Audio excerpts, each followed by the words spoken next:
Boa tarde, estamos aqui pelo Instituto de Psicologia Analítica de Campinas para mais um encontro do projeto Entrevistas. O projeto surgiu em 2021 em comemoração aos 22 anos do IPAC. O IPAC é um dos 9 institutos que compõem a Associação Jungiana do Brasil, filiada internacional com sede em Zurique, a IAAP. Hoje vamos conversar com a Débora Marçal de Almeida Landucci, que eu tenho muito carinho, admiração e prazer em poder chamar de amiga. Para compor a entrevista, apresento Fabiana Lopes Binda-Grazi, psicóloga, membro analista de data do IPAC, a JB e a AP, Mônica Patrão de Seba, psicóloga, membro analista de data do IPAC, a JB e a AP, e eu, Camila Maciel Polônio, psicóloga, membro analista de data do IPAC, a JB e a AP. A nossa convidada é Débora Marçal de Almeida Landucci, psicóloga formada pela Universidade Federal de São Carlos, membro analista de data afiliada ao IPAC, a JB e a AP, especialista em psicologia analítica e em psicologia hospitalar pela Universidade Estadual de Campinas. Mestre em ciências biomédicas pela Unicamp, professora convidada da especialização em psicologia analítica do Vincere Solares em Uberlândia, coordenadora da Comissão de Cursos e Palestras do IPAC. Débora, seja muito bem-vinda. É um prazer estar aqui com você e eu quero agradecer a sua disponibilidade em compartilhar a trajetória. E, aproveitando, por qual aspecto da sua vida você escolhe iniciar essa conversa? Camila, obrigada.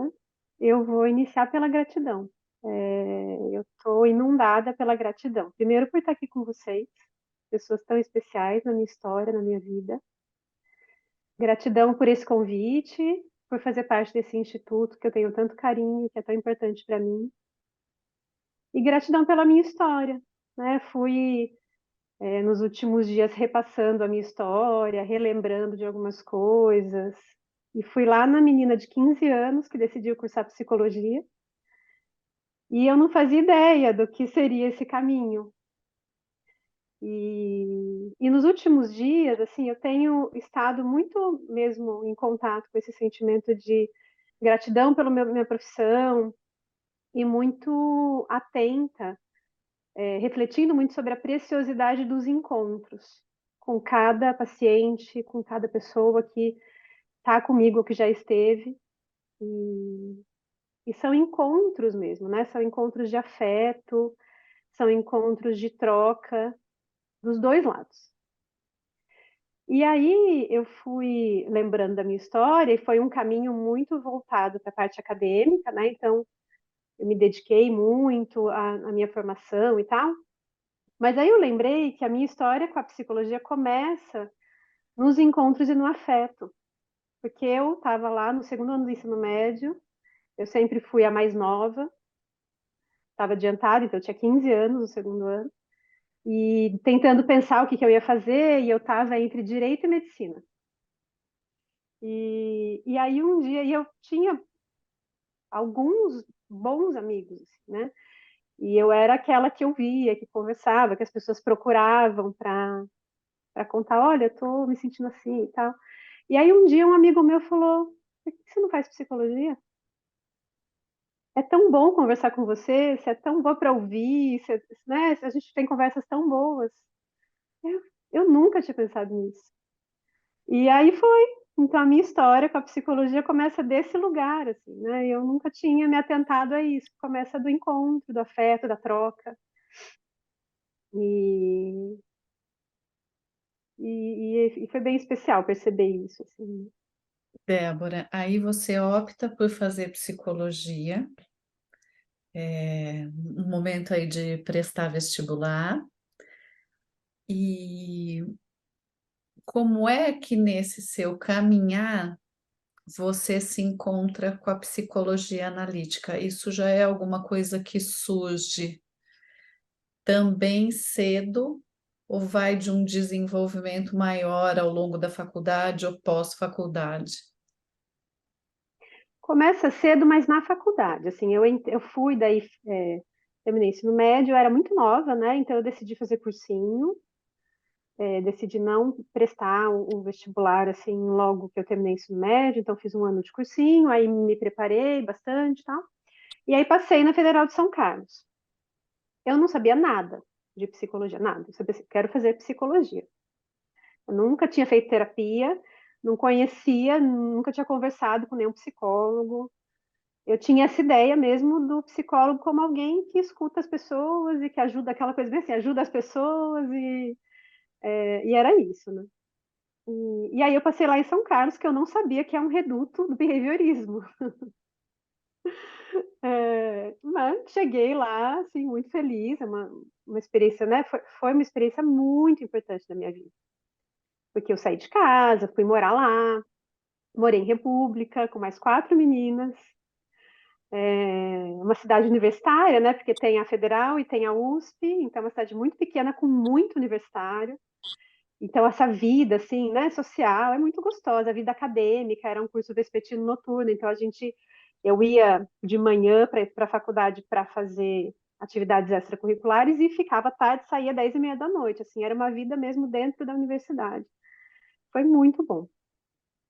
Mas foi isso, eu entrei sem fazer ideia do que era, né? No segundo semestre do curso, um amigo me apresentou O Homem e seus Símbolos. Ah, você já ouviu falar no Jung? Eu faço ideia de quem seja. O Freud a gente até tem uma ideia, né? Já ouviu falar. Aí ele falou, eu tô lendo esse livro aqui. Esse amigo, inclusive, hoje é um behaviorista, assim, radical. Mas foi ele quem me apresentou O Homem e seus Símbolos e eu fiquei encantada. Primeiro porque a edição é aquela antiga de capa dura, branca. Eu tenho até hoje, inclusive, o meu primeiro livro. Linda, né? Fiquei encantada com a edição e aí fui lendo e fui me encantando. Quando entrei no segundo ano, a gente tinha uma disciplina que chamava Psicologia da Saúde. E a professora era a única junguiana da faculdade inteira, que é a Marília Gonçalves. E ela escolheu dar nessa disciplina de Psicologia da Saúde, ela deu as deusas e a mulher. Eram grupos, né? Cada grupo apresentava um seminário de uma deusa. E foi um negócio incrível, assim, eu fiquei encantada com aquilo, né? A gente leu o livro e cada grupo apresentou. Eu lembro muito que alguém levou uma apresentação, assim, levou uma professora de dança do ventre, e a pessoa dançou, né? Eu tenho esses flashes assim na minha memória. Eu lembro que tinha vela, nossa, um negócio que eu falei, gente, que demais isso aqui. E aí foi isso, então, foi esse livro, aí foi essa disciplina. Aí eu fui procurar terapia para começar nesse ano, no segundo ano, isso era 2003, então fazem 20 anos já de processo aí de análise, né, com algumas analistas. E aí eu quis uma junguiana e fui, né, comecei a análise e no ano seguinte, lá na UFSCar, a gente começa o que lá eles chamam de monografia, né, que a gente geralmente chama de TCC, porque elas são 2 anos, pelo menos eram, né, não sei se ainda é assim, mas era o terceiro e o quarto ano dedicados para fazer essa monografia. E aí eu fui tentar uma vaga com a Marília. E consegui a vaga com a Marília. E fiz a minha monografia. Foi um estudo, a gente aplicou a prova de Rocha numa professora de yoga, fazendo a articulação da prova com o yoga e a teoria do Jung. Então, lendo psicologia e religião oriental, bem essa parte das religiões, assim, mas principalmente oriental, né? Mircea Eliade, foi muito legal. E aí depois eu comecei grupo de estudos com uma junguiana que tinha lá na cidade, porque eram poucas pessoas, assim, sabe? Era uma coisa pensada na cidade, era muito, muito difícil mesmo esse acesso. Mas eu fui indo, assim, quando eu vi eu já era conhecida como uma das junguianas da turma ali, do curso. Muito bem. E depois, Débora, como é que você chegou, até a formação ou a especialização em psicologia analítica? Conta um pouco mais para a gente aí dessa sua trajetória, então, de formação como analista. Sim. Então, aí quando eu conheci esse mundo, aí eu fui descobrir, né, que existia essa abordagem, que existia uma formação. Então, desde aquele momento, na graduação, ser analista se tornou um sonho. Uhum. um ideal, assim, eu tinha uma idealização até, como se fosse o topo, né? E, então eu tinha isso. Mas fui, né, fiquei ali na graduação e tal, e aí quando eu estava no 4º ano, a gente precisa escolher os estágios, e lá na UFSCar, na época, no último ano, a gente tinha uma disciplina só, e todo o restante do tempo era para a gente fazer estágio. E, então era uma disciplina de segunda-feira, então eu voltei para Campinas, né, saí da República, voltei para Campinas. Eu ia e voltava na segunda-feira porque eu passei no estágio no CAISM, em psicologia hospitalar. Então eu consegui o estágio lá, que era o estágio de 12 horas. Aí eu fazia mais um estágio no Hospital de Jaguariúna, de acho que 6 horas por semana. Mas eu queria muito ir para a clínica, e eu queria a clínica junguiana, porque a faculdade tem uma parceria bem importante com um instituto de psicologia behaviorista aqui em Campinas. Mas eu queria junguiana. Aí, no final do 4º ano, eu liguei no IPAC e expliquei, falei, ó, seguinte, eu tô no 4º ano, eu quero, né, tenho que fazer estágio ano que vem, e eu quero muito atender, e eu quero supervisão junguiana, mas eu não tenho eu não tenho paciente, eu não tenho supervisão, eu não tenho nada, mas é o meu sonho, né? Eu sinto que é isso que eu tenho que fazer. E o IPAC me recebeu, assim, de braços abertos, nas pessoas da Lili, principalmente a Lili, na época a Andréa, mas muito a Lili, porque tinha o projeto da clínica comunitária, né, que é a Liliana Abeide, que na época era coordenadora da clínica, e ela falou, olha, a gente tem um projeto aqui de atendimento social, a gente recebe pacientes, a gente pode ver com a faculdade se é uma possibilidade essa parceria, esse contrato de estágio. Eu assino como supervisora, a gente tem que ver se o IPAC aceita, mas se der tudo certo, eu te recebo aqui, né? E aí o IPAC topou, eu fiz toda essa articulação com a faculdade, documentação, então foi um estágio extracurricular, mas em parceria da universidade com o instituto. Então, a minha relação assim, com o instituto começou aí. Então, no 5º ano, isso foi em 2006, eu iniciei o estágio no IPAC, atendendo. Eu atendi acho que 2 pessoas, fazia supervisão, a Lili me dava supervisão, e comecei a fazer grupo de estudos, conheci a Beth e o Joel, porque daí na época, dentro desse projeto, daquele comentário, tinham supervisões em grupo. E os analistas se revezavam dando essa supervisão. Cada semana era um, e aí eu tive a supervisão com a Beth, com o Joel. Eu comecei a estudar caixa de areia, comecei o grupo de caixa de areia com a Beth já nesse ano de 2006, isso tudo no último ano. E daí eu segui, assim, aí quando eu me formei, eu continuei, né, continuei com os pacientes que eu já atendia, comecei a dividir sala com a Beth, e aumentei um pouquinho os horários, aí comecei a receber um pouco mais de pacientes, e aí eu já estava dentro desse mundo ali, né, que era a casinha que ficava ali na Frei Manuel da Ressurreição. Fiquei por ali, fui atendendo, fazendo os grupos, bem dentro mesmo disso. Isso já era 2007, né, que foi o meu primeiro ano de formada. Em 2008 começou a turma da especialização na Unicamp. E daí foi onde eu conheci a Mônica e a Camila. E a gente fez essa especialização juntas. E foi muito bom, assim, foi uma experiência, para mim, muito importante, de um mergulho, né? Então, para mim era tudo novo, né, de conhecer mais pessoas e de estudar psicologia analítica e de viver mais esse mundo e de levar isso para a clínica. Foi uma experiência muito rica, assim, eu gostei muito. Eu lembro que tive acesso a muitas bibliografias, eu lembro muito disso. Eu lembro que até na época a minha psicóloga, que ainda era a mesma, lá de 2003, ela já tinha feito, ela falou, olha, você vai conhecer muita referência, assim, muito livro que você nunca... E era, assim, eu ia vendo, ia comprando e fui fazendo uma biblioteca junguiana. Então foi isso, assim, a especialização. Junto com isso, eu tinha entrado no aprimoramento, que assim que eu me formei, eu entrei no aprimoramento, no CAISM também, né? Eu saí do estágio, passei no aprimoramento, fiz, que foi muito importante, porque eu ficava 40 horas dentro do hospital. E eu atendia na enfermaria, todas as manhãs na enfermaria da ginecologia do CAISM, e de todas as tardes no ambulatório, diversos ambulatórios. Então, endometriose, infertilidade, violência sexual, atendi muitos casos de aborto na enfermaria, dor pélvica crônica, obesidade. E aí, assim, eu sinto que isso foi muito, muito importante para mim, porque eu atendi muita gente, assim, por manhã eram 8 pessoas, 10 pessoas, por tarde 4, 5, 6. Então isso foi me dando um manejo, né, coisa do encontrado, falado, atender, ao mesmo tempo que eu estava aqui consolidando essa parte teórica da psicologia analítica. Quando eu terminei o aprimoramento, eu entrei no mestrado. Então eu fiz a especialização praticamente junto com o mestrado, que era com mulheres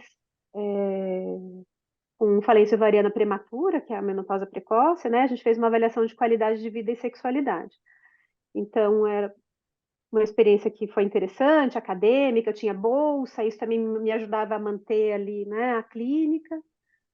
Mas quando eu terminei o mestrado, eu não podia passar na porta da Unicamp e do CAISM, porque realmente o hospital não era onde eu queria estar dentro da clínica, foi uma experiência bem desgastante. E aí, meio que junto, eu terminei a especialização e o mestrado. O mestrado foi um pouquinho depois.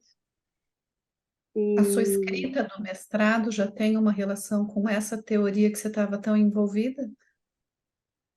não, nada. Ela foi uma pesquisa quantitativa e qualitativa.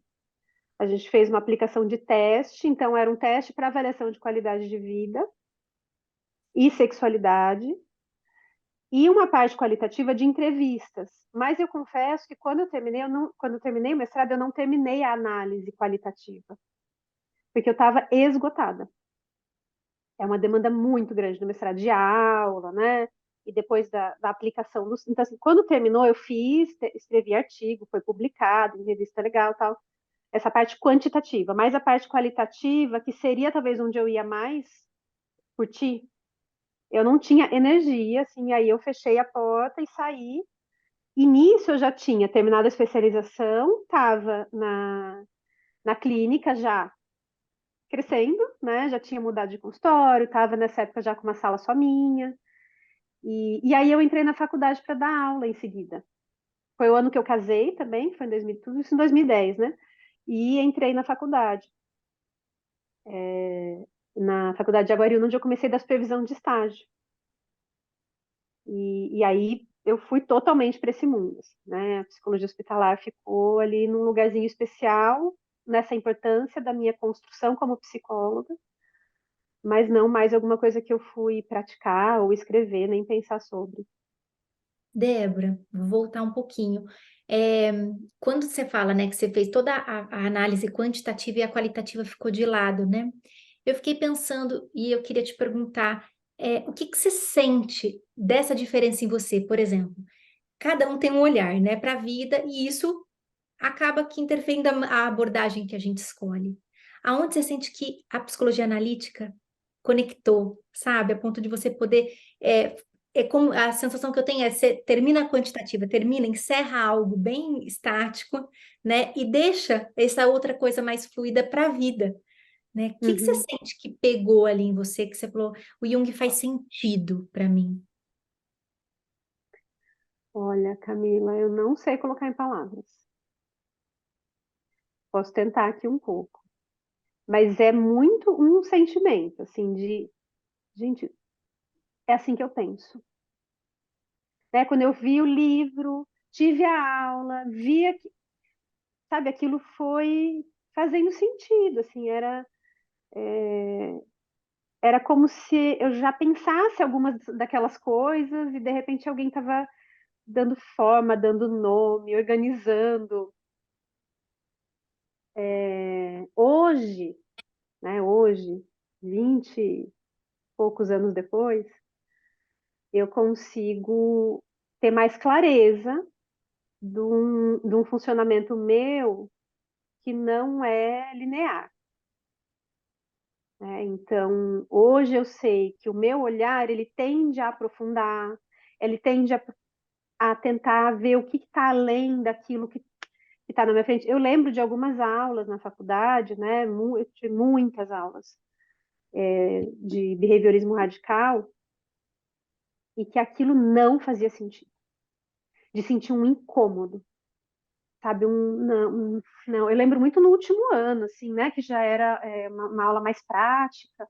Eu lembro que teve um dia que eu saí da sala, porque aquilo me causou um desconforto tão grande, ali uma colocação do professor sobre um caso, e é isso, e se você achar que é isso que o paciente tem que falar, sem falar disso que a gente vai falar hoje.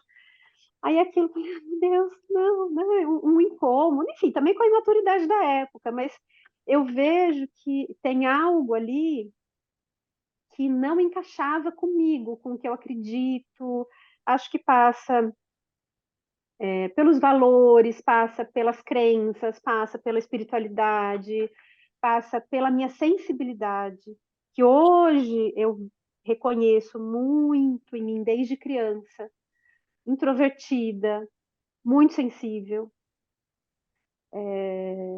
sentindo o mundo, assim, e as coisas com muita intensidade, muito pela via até da sensação, né? Mas aquilo tudo muito reverberando lá dentro na introversão, sabe? Então parece que a psicologia analítica ela foi conversando com todas essas coisas, assim, por mais que eu tenha um pensamento auxiliar que me acompanha, que me ajuda, me auxilia e que eu desenvolvi bastante, né? Então todo esse caminho acadêmico foi muito esse, assim, do pensamento, né, do entendimento, mas sempre muito permeado por essa subjetividade, por esse aprofundamento, por essa questão das relações que eu disse, hoje eu consigo voltar e ver com clareza. Talvez por muito tempo eu tenha achado que eu não era tão assim. Eu tenha me percebido mais pragmática, mais racional, não tão sensível. Mas me conhecendo muito mais hoje, eu vejo que não é verdade. Então, acho que eu fui me apropriando. Ali a psicologia analítica já dialogava com isso, mas de um lugar que eu não conseguia acessar muito. Eu só sentia que fazia muito sentido, e aí eu fui indo, né? Mas hoje parece que isso está bem mais integrado, sabe?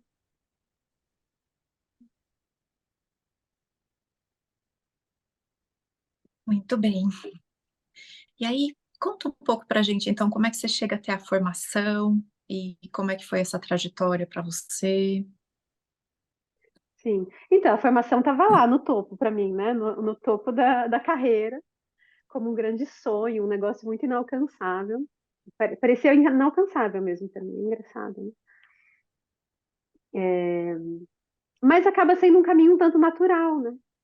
Porque a gente faz a especialização, vai, né? Continua, vai amadurecendo, vivendo outras coisas. Aí eu estava na faculdade, dando aula, dando supervisão de estágio, atendendo em consultório, aí já estava dando supervisão, na particular também no consultório. E, e abriu o curso de formação, né? Abriu a turma. E aí, de novo, com essas minhas mesmas parceiras, é, vamos, então vamos. E aí a gente foi, né? Fiz o processo para me inscrever, sentindo que podia ser a hora, eu ainda era nova, eu considero, a gente entrou na turma de 2013, né? Então fazem 10 anos. Mas eu sentia que era possível, assim, era um grande desejo. E, e eu tinha, assim, eu tive um sonho até em certo momento, foi até num simpósio lá em São Pedro, que era um mosteiro, né, onde acontecia. Eu tive um sonho bem uma figura espiritual e que ele me contava que eu ia ser analista, bem nessa época. Assim. Foi um sonho muito impactante. E aí eu sentia, né? Esse é o caminho para mim. Então fui, né? Eu escrevi autobiografia, foi um processo muito intenso, muito intenso. E iniciei a formação, e foi um processo muito importante para mim, muito, assim, eu percebo a minha transformação, amadurecimento, tanto em termos teóricos, né, porque é um mergulho que a gente faz muito grande na teoria. de aprofundar, de destrinchar, de ficar ali horas, né? Ouvindo, falando, pensando, desse lugar muito reflexivo, né? Que é diferente da especialização, quando a gente tem uma aula e a gente fica lá anotando e vai embora, né? Você senta ali com poucas pessoas e fica nessa conversa muito profunda. Então, foi um processo muito interessante. Assim, eu sinto que eu aproveitei bem. Sabe? Eu lia, eu estudava, eu discutia, eu trabalhei, continuei na análise, mas já estava com uma outra analista, né? Então foi um processo muito intenso de análise também. Depois, no meio do caminho, eu troquei de analista e aí acho que continuei nesse mergulho.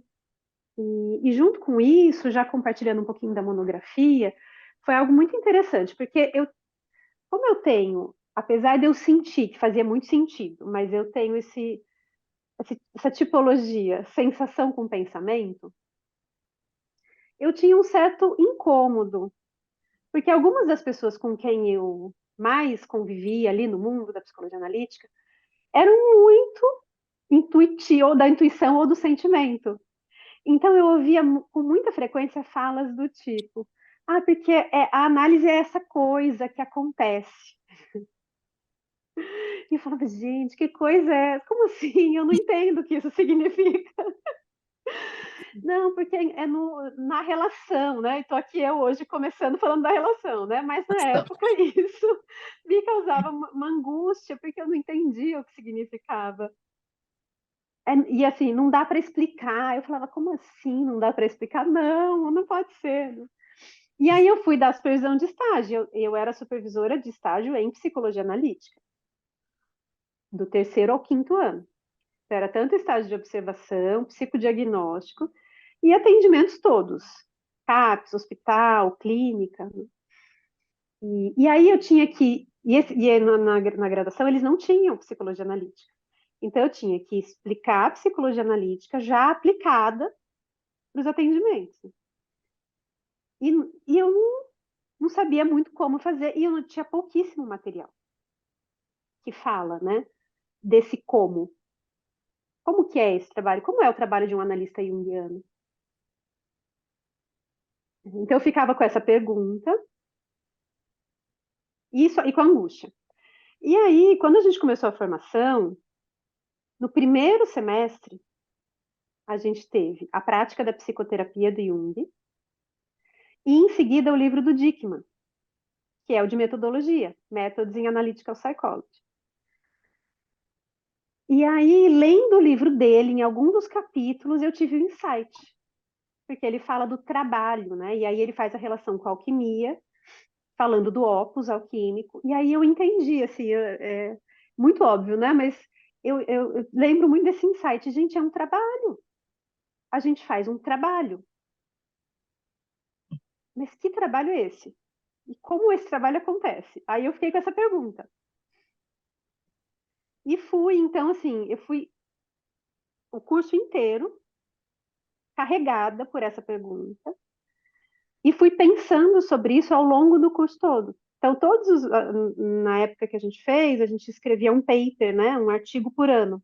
Então, cada um desses artigos já era eu pensando sobre esse tema, né, trazendo essa pergunta. Então, num deles eu fiz uma revisão das obras completas, em que o Jung fala...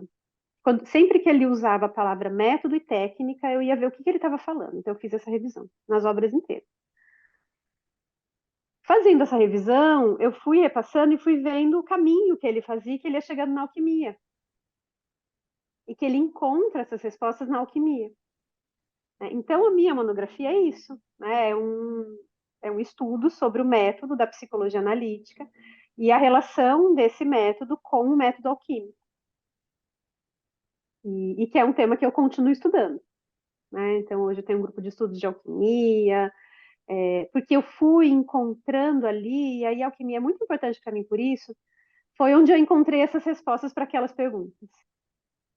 Mas não são respostas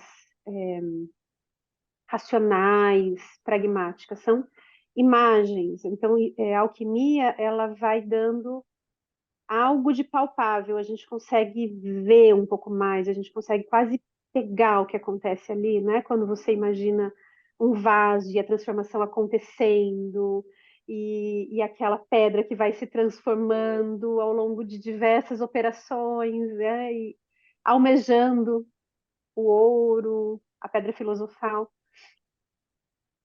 Então, isso para mim fez muito sentido, né? Até dentro do meu funcionamento. Então, foi isso que eu fui escrevendo e que se tornou, então, a minha monografia. E hoje você tem se dedicado a quê? Em termos de estudo mesmo, O- de... Hoje eu tenho me dedicado à clínica, né? Que é a minha grande, é o que alimenta a minha alma. Mas eu também descobri ao longo do caminho que as aulas alimentam muito a minha alma, então essa experiência na faculdade foi muito importante para mim, foi muito rica. Eu saí exausta, né, porque eu usava toda a minha cota de extroversão, e aí eu ia embora, assim, em silêncio, com o rádio desligado, chegava em casa, não falava com meu marido, e falava, preciso de silêncio, porque eu usei tudo que eu tinha. Mas acho que eu fui aprendendo a dosar, mas me abastecia muito, muito, muito. Quando eu saí da faculdade, eu saí porque era muita coisa, né? E eu queria ter filho e tal. Mas eu percebi que essas trocas em grupo me faziam muita falta. E aí eu montei grupo de estudos. Então eu comecei a dar curso por minha conta, assim, montando grupinhos e tal. Até por conta desses contatos da faculdade, né? Então fui dando alguns cursos e fazendo grupos de estudos. Então isso eu continuo fazendo. Hoje eu tenho grupos de estudos, grupos de supervisão, que eu adoro, né? Então, eu tenho hoje 3 grupos, assim, que são muito gostosos, que é onde parece que é um outro ar, é um outro oxigênio ali que entra, né, para complementar os atendimentos individuais. Continuo com os cursos, que eu também gosto muito. E estou com um grupo de mães também, né, onde eu faço um encontro terapêutico para mães, que foi um projeto que eu iniciei esse ano, depois da vivência da perda do meu filho, no ano passado, né, meu segundo filho. E foi um ano muito intenso. Eu mergulhei, assim, né? Passei aí por uma grande nigredo. Foi um processo muito, muito intenso, de muita transformação. Tem sido, eu acho que vai ser para sempre, na verdade. Mas nesse processo de cura dessa, né, dessas vivências e nisso de descobrir o que que ficou, né, desse encontro com esse filho, dessa nossa história, me veio muito a importância da leveza na vivência da maternidade. Porque eu tenho, né, o meu filho mais velho tem 6 anos. Quando ele veio, foi uma experiência mais pesada. Era meu primeiro filho, tudo é mais pesado. Parece que tudo vai ser para sempre, né? O puerpério vai ser para sempre. Aquela criança acordando de madrugada vai ser para sempre. E aí tem aquele mantra de que passa, né? Vai passar. E fala, gente, passa quando? Não, não, acho que não vai passar, né? E depois você descobre que passa. Então, quando meu segundo filho veio, eu tinha comigo isso na gestação. Assim, ele era saudável, ele faleceu por um vírus, né? Então, ele nasceu saudável. Não tinha nenhuma comorbidade. Então, na gestação, eu tinha muito isso. Eu vou viver um dia de cada vez. Porque vai passar. E eu já sei que vai passar. Eu tinha muito isso comigo. E assim, eu vivia a gestação. Eu lembro muito, uma vizinha até falava, ai, você não quer que nasça logo? Eu falava, não, eu quero que ele venha no tempo dele, tá ótimo, né? Eu tô aqui com ele, tá tudo certo. E quando ele veio foi a mesma coisa, né? Felizmente, por todo um trabalho que eu já tinha feito, eu consegui viver todos aqueles dias, porque ele viveu dias, né? Com presença. Eu estava lá com ele, eu lembro de sentir o cheirinho dele, né? De curtir aqueles momentos e sabendo que aquilo ia passar. E aí realmente passou mais rápido do que eu imaginava, né? Ele seguiu para um outro plano, para viver o que ele precisa viver de uma outra forma. E, e ficou muito isso para mim, né? Como foi importante eu ter conseguido viver esses dias com presença, com leveza. E como isso é difícil para as mulheres. Quantas e quantas amigas, pacientes, colegas, mães que falam, né, que é difícil, que é pesado, e um sofrimento, né, e culpa, cobrança. Então, nesse processo de trabalhar esse lugar do meu filho dentro de mim, veio para mim em sonho, veio para mim em meditação, né, esse tema da leveza, da presença, de poder levar, né? Porque eu sei, assim, eu sinto que eu sei fazer isso. Eu sinto que faz parte de quem eu sou e da minha missão, né? De dialogar com as pessoas, levar para as pessoas aquilo que eu aprendi, que eu vivi, tanto teoricamente quanto na minha vida pessoal, e é tudo uma coisa só, no fim. Então, eu recebi, sabe, esse presente de poder compartilhar isso com as mulheres, assim, muito desse lugar do amor mesmo. Então, esse é um outro projeto que está em andamento, que é o projeto mais diferente, assim, nesses 16 anos, né, que eu me formei, que eu estou formada, que foram todos muito acadêmicos, os meus projetos, né, mais de grupo, de curso, de aula,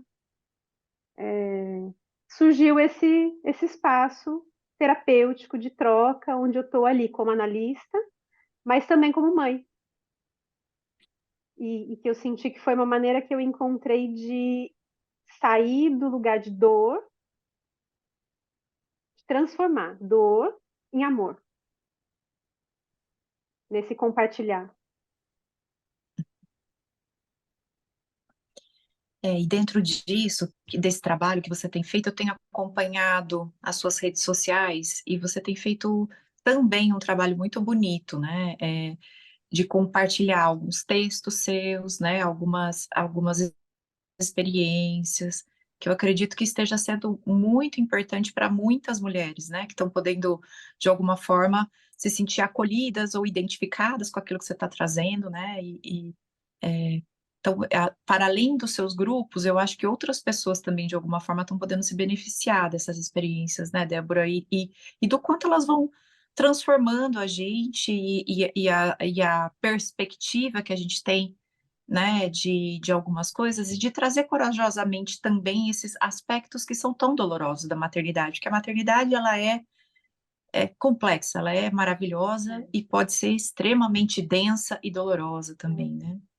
E é desafiadora, e é muito transformadora, ou pode ser, né? Se a Isso. gente consegue, assim, trabalhar isso, né? As redes sociais, que é o Instagram, né? Só que eu tenho, tem muito essa função para mim, sabe? Porque eu tô aqui dentro do consultório, né? Tô com as pessoas, tô com os indivíduos, e é tão incrível, né? É tão maravilhoso, assim, o que a gente vive, os encontros, o que a gente troca e aprende e oferece para os pacientes. E aí, com isso que eu vivi, que é tanto, né, que eu vou passar a vida toda aqui elaborando, né? E aí me veio muito isso, assim, uma vontade de levar isso para mais gente. Então, as redes sociais, para mim, tem bem essa função. Bem do meu jeito, no meu tempo, não é nada que eu faça com regularidade, mas quando vem, e vem de dentro, vem do coração, vem da alma, eu coloco, e muitas vezes pensei, falei, nossa, mas será, né, que isso é interessante? Mas é um retorno, eu recebo um retorno tão gostoso, né, e tão positivo disso, de pessoas que me contam que isso faz sentido, que chega em algumas pessoas de alguma maneira, né? E para mim realmente isso é suficiente. Se chegar em algumas pessoas, se fizer sentido, se ajudar, se de repente fez alguém, sei lá, se identificar, né? Isso para mim é suficiente. Então é bem esse espaço mesmo. E é dessa maneira que eu penso e uso esse espaço.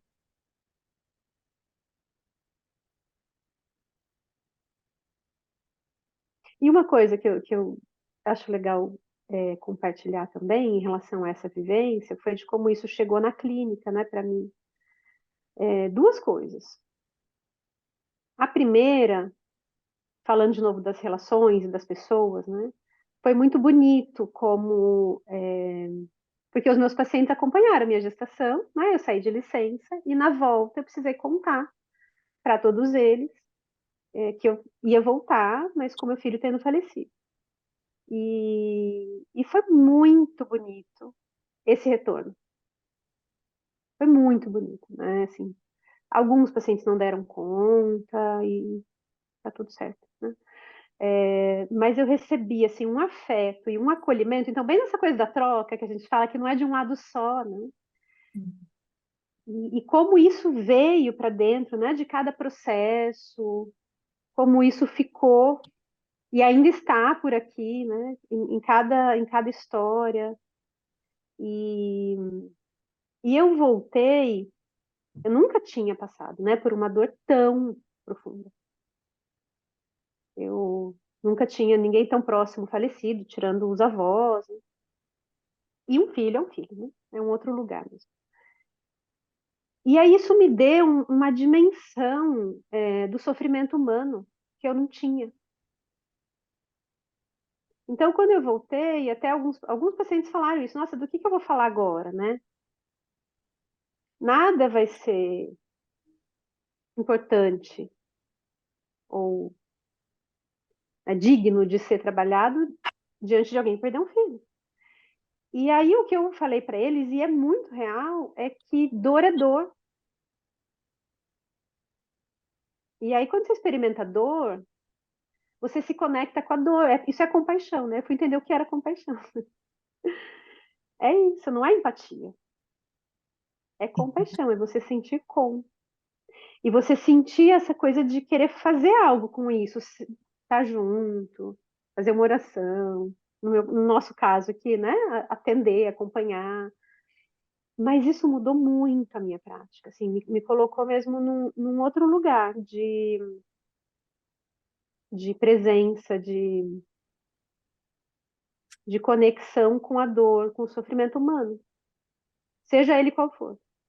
E acho que as pessoas sentem, né? Então a gente consegue se encontrar nesse lugar humano. Eu acho Isso tão é perceptível. Pode falar. Pode falar. Não, eu acho isso tão forte, né? De ver da onde você foi tirando, né? De como é que você foi se reestruturando e podendo encontrar em você um alimento para entregar para as pessoas. Tão. Eu tenho tanta admiração nisso, né? Eu escuto, eu não consigo não chorar, né? Porque para mim é muito difícil me colocar nesse lugar e pensar, cara, eu não consigo acessar nem um pouquinho, porque é só pensar já é tão horrível, né? E você passar por isso, que foi o que eu te falei uma vez, né? Você tá de um lado da ponte, a gente só consegue chegar ali, ó, na beirada. A gente nunca vai atravessar essa ponte a menos que a gente passe pela mesma situação, né? A gente tá ali do outro lado, te dando a mão, te puxando bem, né? Estamos aqui, vai, volta. E você conseguir voltar do jeito que você voltou para a vida, né? De passar pela dor, de viver isso de uma maneira tão forte, tão intensa e conseguir entregar tanto assim, né? Compartilhar tanto, se perceber nessa vida humana, né? Mais humana, né? Cada vez mais, mais e mais. Eu acho que não é tão altruísta quanto parece, porque eu ganho muito. É, Eu recebo muito, sabe? Mesmo assim, é óbvio que eu também, se eu não tivesse passado, provavelmente falaria, não é possível, né? Mas felizmente foi, tem sido, e eu sou muito grata por isso, porque eu sei que para muitas pessoas não é. E eu entendo não ser, entendo mesmo. Então, quando eu repasso a minha história, né? E nisso não posso deixar de falar da minha família, né? Que o tempo todo ao meu lado, assim, desde lá, meus pais, quando eu decidi psicologia e é isso que eu quero, então vai. Eu lembro muito uma conversa quando eu me formei, falei, pai, é o seguinte, eu tenho um caminho que eu quero traçar, mas eu não consigo me bancar agora. Eu tenho aprimoramento que eu vou ganhar um valor irrisório, né, para trabalhar 40 horas. Eu quero muito a clínica, mas vai levar um tempo para eu conseguir me sustentar. Ele falou, não se preocupe com relação a isso, tá tudo certo. Ah, ele podia.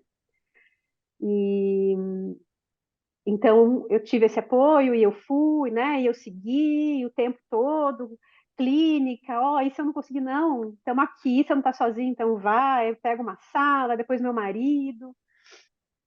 E nesse processo de luto também, né? Eu fui muito amparada pela família, que também estava vivendo ali a sua dor, mas que colocou ela meio de lado para me segurar, né?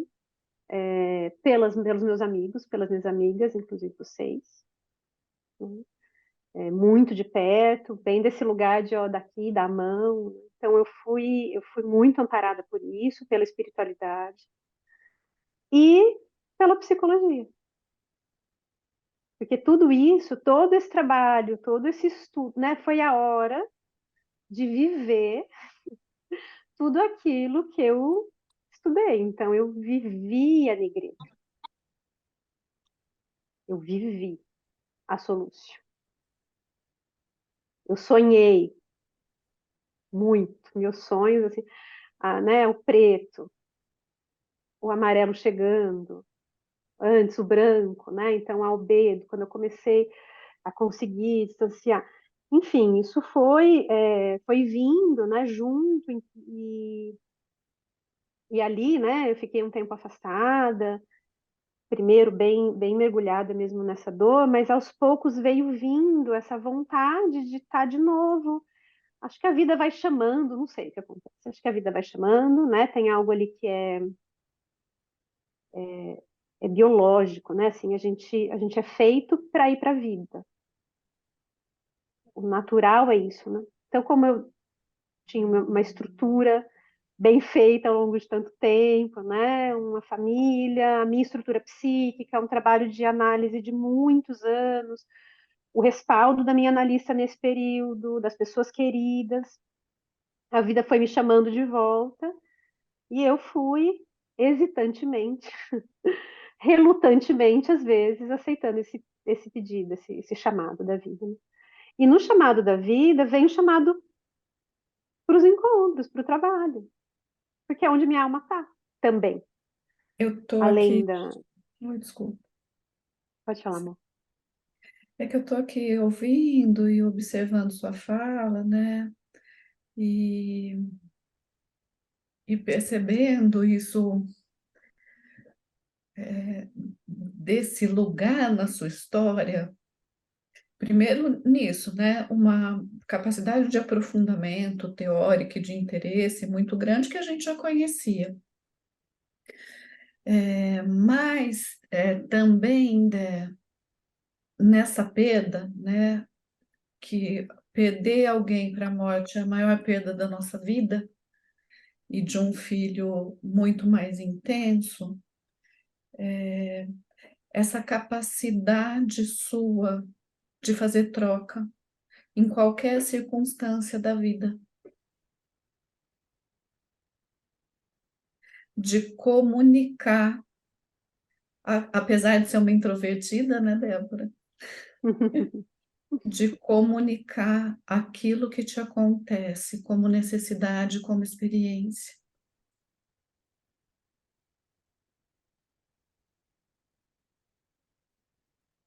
Lembro isso. E eu fiquei pensando, né, o quanto a sua fala antes talvez responda a pergunta da Camila lá atrás, quando ela te perguntou, né, qual teria sido o chamado para o Jung. E eu fiquei pensando nessa coisa do daimon, né, que vai chamando a gente para a vida, né, e toda essa caminhada que é da tua natureza, né, que já foi para a profundidade desde muito cedo, né, e muito rapidamente, né, então você ainda estava na faculdade, você já estava trilhando os caminhos, e depois durante a formação, essa estruturação dessas operações, né? Mas o quanto tudo isso foi te dando mesmo uma base, né, para depois viver, né, na pele, na alma, na carne, toda essa experiência que a gente percebe com muita clareza que você conseguiu transcender, né? Que você conseguiu entregar, entender qual foi o sentido dela na sua vida, né? E realmente fazer a entrega desse serzinho que passou, que foi de passagem aí para vocês, né? Mas que teria outros caminhos, né? Muito É, feliz de estar aqui ouvindo tudo. obrigada. É muito Não, bom né, poder assim, porque compartilhar. é uma trajetória, assim, é dolorosa, eu acho que ficamos todos muito sensibilizados, né, com tudo que você viveu, o IPAC, assim, o grupo ficou todo, algumas mais próximas, que são as que tinham mais intimidade, outros vibrando por você, né, mais a distância, mas sempre entendendo que era uma experiência muito difícil, mas, mas com muita confiança na tua força também, né, porque isso sempre foi uma marca muito sua, né, Presente. Débora? Muito presente. É, sei lá, Fabi, eu confesso que eu questionei muito. Eu imagino. As pessoas me falavam muito, você é muito forte. Eu falava, gente, para de falar isso, porque eu não sou. Porque, né, e essa é um ponto, assim, que me acompanhou muito ao longo desse último ano e pouco. Essa ideia de força, porque eu acho que eu precisei desconstruir a minha ideia de força Sim. e Uhum. reconstruir a minha ideia de força, sabe? Porque, na verdade, foi uma experiência Claro. de muita fragilidade, né? De desconstrução mesmo, e que você se sente tudo menos forte. O que é extremamente transformador, né? Porque é uma experiência de humildade arrebatadora. E tudo aquilo que você achava, que você sabia, que você garantia, não é nada, né? E aí você precisa começar a dialogar com isso, que está para muito além de você, passar por lugares que negam ou que se enraivecem com isso, para poder chegar num lugar de aceitação. Sem compreensão, Uhum. porque é aceitar sem entender, mas confiando, de alguma maneira, confiando que isso faz parte de um todo, de um sentido, né? E aí você fala faz muito sentido, porque eu acho que a psicologia analítica encaixa aí. Quando eu falo, né, eu fui viver o que eu estudei, é o processo de individuação, Isso. né? Essa vivência do processo de individuação, desse tornar-se si mesmo na vida, nas relações, né, no que nos acontece, em direção a quem a gente é, né? Então essa experiência, né, esse encontro e essa despedida, tudo isso me convidaram e eu aceitei, né? E eu sou grata por ter conseguido aceitar, porque não é fácil mesmo. Então foi um ano de trabalho assim muito árduo mesmo. Mas que eu acho que é um privilégio ao mesmo tempo poder fazê-lo, poder ter pessoas por perto que me convidam e me acompanham, ter condições, né, das mais variadas para poder ter acesso a isso. Então, por isso que eu começo falando da gratidão, porque isso fica mesmo, né? E como eu experimento essa despedida do meu filho desse lugar, né, de aceitação e de que não é porque eu queria que ele ficasse mais, que é porque ele deveria ficar mais, né? É só eu que queria, mas a vida não acontece do jeito que eu quero, ela acontece como ela acontece. Então, eu sou profundamente grata por ter podido conhecê-lo, recebê-lo, acompanhá-lo nesse período, em cada instante, né? E levar isso para a vida e levar isso para outras pessoas, e ter essa profissão que me possibilita. Eu acho isso tão incrível, né? Que me possibilita. auxiliar outras pessoas a fazerem os seus lutos e as suas despedidas, o seu processo de transformação e a sua maternidade. Dessa forma, assim, quem sabe um pouco mais leve, ou pela via do amor, da aceitação, E que acolhe e abrindo integra o também a coração. fragilidade, né? É. É, que não fica nesse polo dessa força que precisa, É né? isso. Heroína, heróica, né? É, Assim. é, é, isso. Uhum. É. Dé, se você tivesse uma mensagem, alguma coisa para. Eu te perguntei no começo, né? Por onde você iniciaria a conversa? Como é que você terminaria esse encontro de hoje? Eu terminaria dizendo que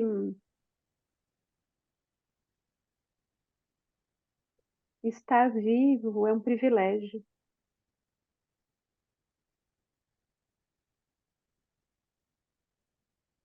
Mas estar vivo assim, né? Se a gente consegue receber o que a vida nos apresenta.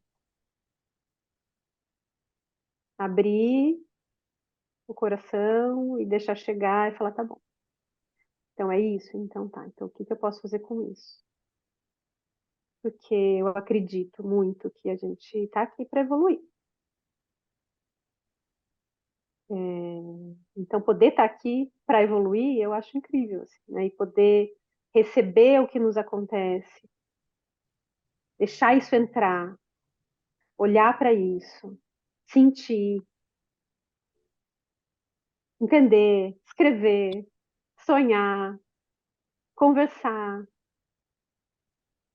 desenhar, pintar, né? Viver tudo isso que tem para ser vivido, mas viver a vida. É incrível. Então eu sou muito grata assim, por poder tá aqui, vivendo e trabalhando, né? E aqui com vocês, com as pessoas que estão em volta de mim, enfim. Isso para mim hoje é muito forte.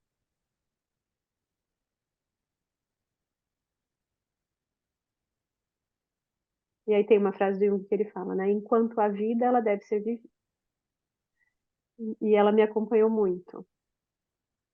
Essa frase me acompanhou muito, porque eu pensava, eu tô viva, se eu tô viva, eu tenho que viver. Porque se não fosse para eu estar viva, eu não estaria. Uhum. Então, o meu filho não tá, ele não tá porque não era mais para ele estar vivo, porque ele já cumpriu o tempo dele. Se eu tô aqui é porque eu ainda não cumpri. Então, eu preciso viver a minha vida. Acho que é isso. Obrigada. Muito obrigada, Débora. Eu Também. agradeço vocês, queridas, pelo Momento espaço do especial. Instituto, né? Tão especial para mim, inclusive no último ano, me acolhendo, me mandando amor, flores, abraços, feito de pessoas, né? Cada uma tão especial. E agradeço a vocês por tirarem esse tempo para me ouvir. Que satisfação te ouvir. Hum, Muito grata também por poder ter partilhado desse momento tão especial, né? E a gente sai daqui, assim, aprendemos muito com você hoje.